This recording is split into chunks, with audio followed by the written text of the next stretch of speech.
د بونیر په سیمه چړ کې په 900 فوټه اوچتوالي باندې موجود شین ډنډ د ښایست او ښکلا یو ځان نوم لري، ولې د حکومتي چارواکو د بې پامۍ له کبله په سوونو سیلانیان ګڼ شمېر ستونزو سره مخ دي.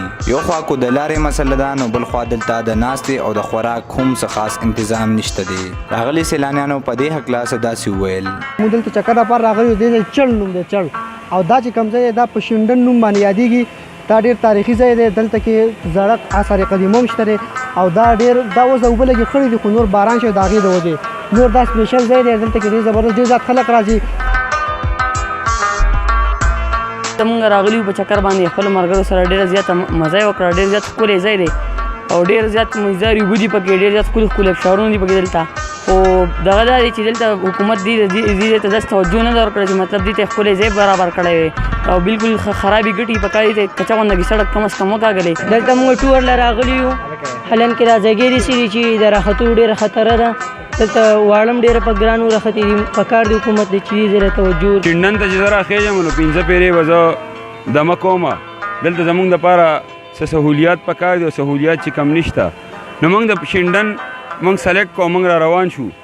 دلته د دې شینډن خلک چې څومره زبردست خلک دی، دلته جدي د کمران نه کم کرش وخت کې دی، دا څومره مضبوط خلک دی، مضبوط او زاګه پښتانه دي.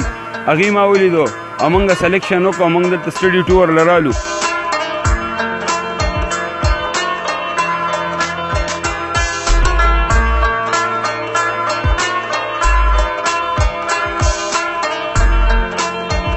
چا د دې ځای ډېر صفت کوو، نو موږ وایو چې موږ هم دې ځای ته راشو او شینډن وي ډېر ښکلی ځای دی. ماشاءالله ډېره مزه یې وکړه او موږ ډېر انجوایمنټ واخیستی دي. لرې لرې ځایونه خلک په ټور باندې راځي په چکر لا. دا ډېره ښکلې علاقه ده، خو دلته فیسیلیټیز ډېر کم دي. دا دې ته لار ډېره نشته، ډېره خطرناکه لار ده، ګرانه لار ده. د علم غر لمنه کې موجود شین ډنډ یو خوا کو زړه راښکونکی منظر لري، نو بل خوا یو ډېر ژور تاریخ هم لري. تاریخي طور د دې ډېر لوی اهمیت دی او دا هسټاریکلی د مغولو د الکسندر د ګریټ او دغه شان د محمود غزنوي او د انګریزانو دا ګذرګاه پاتې شوې ده.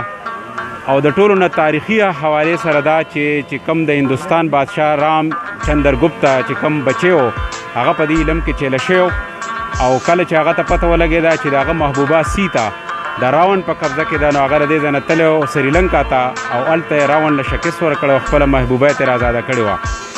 او د دې ښکلاګانې د پیر بابا په سایډ باندې د سوات ته غاړې او د دې ډېر های پیکس دي. د راغلي سیلانیانو وینا ده چې د حکومتي چارواکو لا پکار دي چې د دې ګلورینې سیمې ته پام وکړي. لیک احمد حیدر، پی پوسټ، بونیر.